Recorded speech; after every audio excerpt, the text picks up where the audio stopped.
MCom final EAFM, इसमें दो group होते हैं, EA ग्रुप और FM ग्रुप। और आज मैं जिस पेपर का डिस्कशन करूंगी वो है अपने FM ग्रुप का paper number FM OPT 205। Paper का नाम है बैंक मैनेजमेंट और उसमें टॉपिक हम फर्स्ट यूनिट का फर्स्ट टॉपिक ले रहे हैं जिसका नाम है the banking structure in India commercial bank. मैं doctor Rajlakshmi Pitaliya, associate professor, Seth RL Sairia government PG government college Kaladera से आपको इस टॉपिक पर अपना व्याख्यान दे रही हूँ और इस बारे में हम डिस्कशन कर रहे हैं।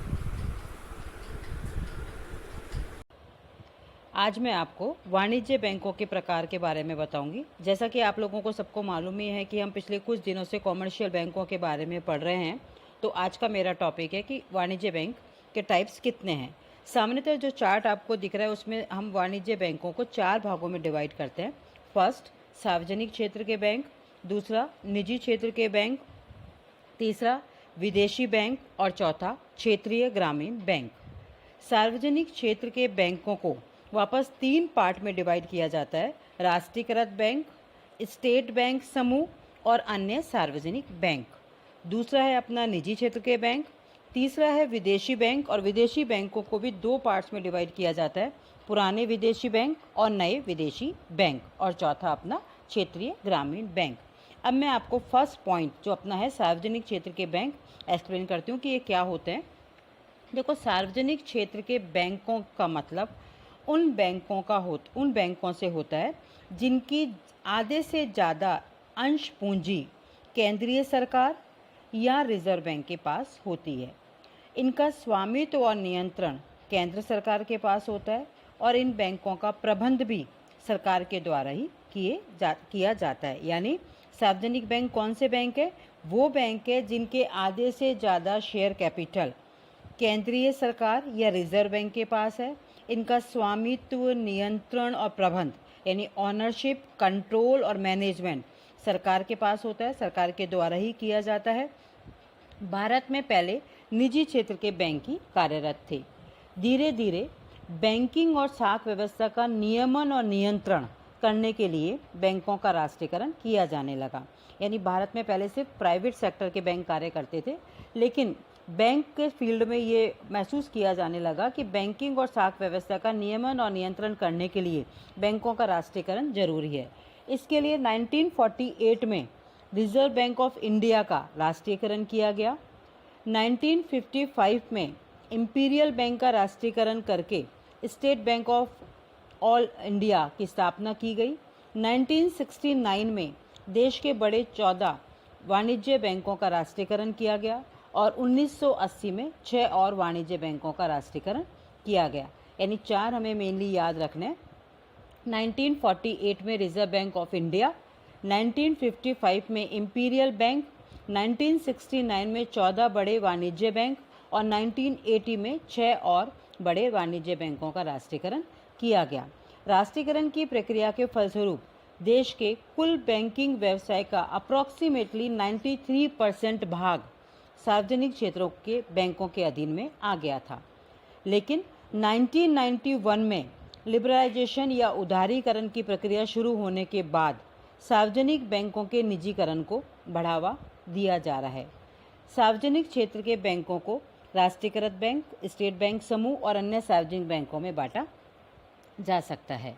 तो सार्वजनिक क्षेत्र के जो बैंक है उनको अपन 3 प्रकार से बांट सकते हैं: नेशनलाइज बैंक या स्टेट बैंक समूह या इनके अन्य सार्वजनिक बैंक। दूसरा आता है हमारा प्राइवेट सेक्टर बैंक्स या निजी क्षेत्र के बैंक। निजी क्षेत्र के बैंकों से तात्पर्य उन बैंकों से होता है जिनकी आधे से अधिक अंश पूंजी निजी व्यक्तियों और संस्थाओं के हाथों में होती है। सार्वजनिक क्षेत्र के बैंकों में क्या था कि आधे से अधिक अंश पूंजी सेंट्रल गवर्नमेंट या सरकार के पास या रिजर्व बैंक के पास होती थी, जबकि यहाँ अपन कह रहे हैं कि आधे से अधिक अंश पूंजी निजी व्यक्तियों और संस्थाओं के हाथ में होती है। यह बैंक एक सीमित दायित्व वाली कंपनी के रूप में रजिस्टर्ड होते हैं। इन बैंकों पर रिजर्व बैंक का सीमित नियंत्रण होता है। भारत में प्रारंभ में निजी क्षेत्र के बैंक ही कार्यरत थे और धीरे धीरे फिर बैंकिंग में साख व्यवस्था का नियमन और नियंत्रण करने के लिए बैंकों का राष्ट्रीयकरण किया जाने लगा, उसकी आवश्यकता महसूस की जाने लगी। और इसके लिए जैसे मैंने आपको अभी पहले भी बताया था कि धीरे धीरे कुछ काम किया गया। 1935 में रिजर्व बैंक ऑफ इंडिया की स्थापना की गई।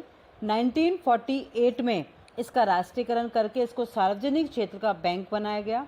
1955 में इंपीरियल बैंक का राष्ट्रीयकरण किया गया।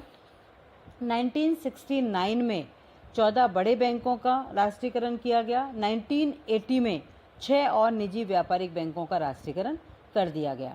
इस प्रकार धीरे धीरे इसका राष्ट्रीयकरण किया जाने लगा।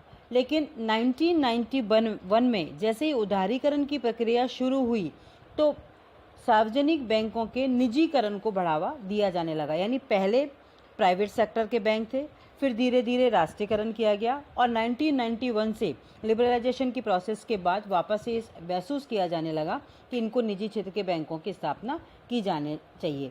1994 में रिजर्व बैंक ने निजी क्षेत्रों की बैंकों की स्थापना करने के लिए बैंक लाइसेंस नीति में परिवर्तन किया गया और इसे थोड़ा उदार बनाया गया।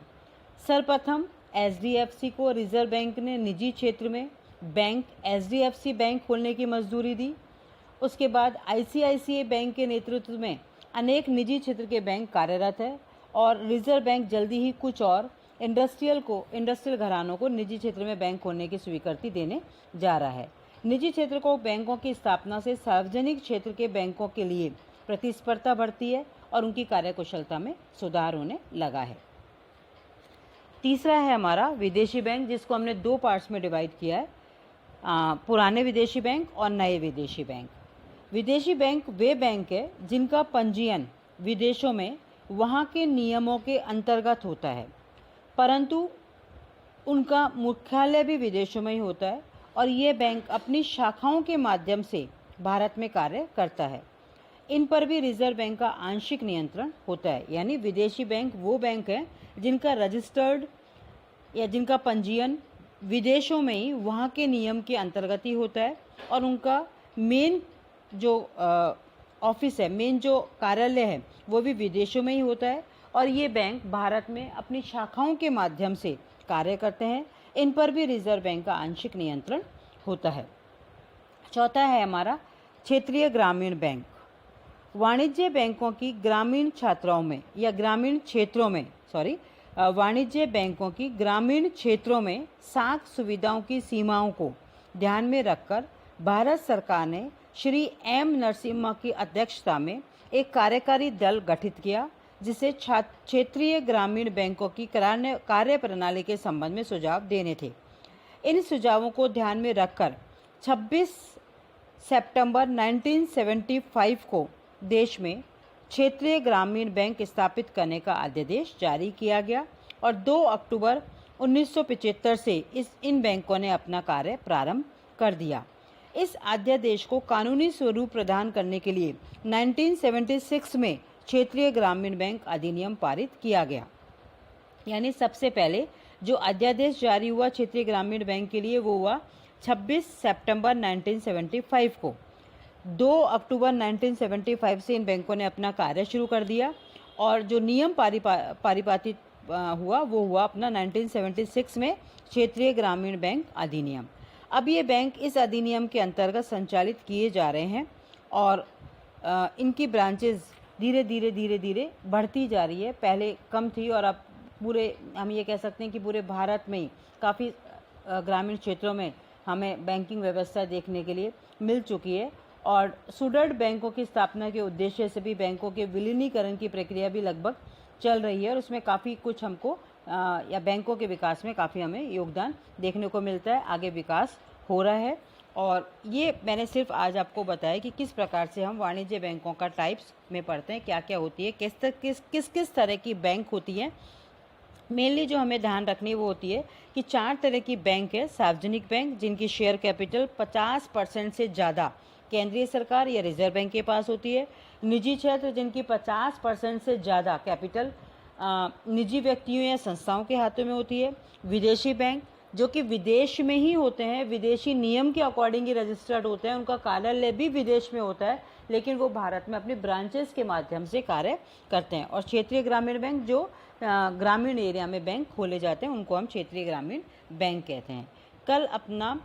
कल से अपन एक नया टॉपिक स्टार्ट करेंगे जो अपना इस फर्स्ट यूनिट का लास्ट है कि भारत में वाणिज्य बैंकों का विकास या रिसेंट ट्रेंड्स या नए जो चेंजेस आ रहे हैं वो क्या है, और ये इस पे अपन डिस्कस करेंगे कल से। आज के लिए बस इतना ही।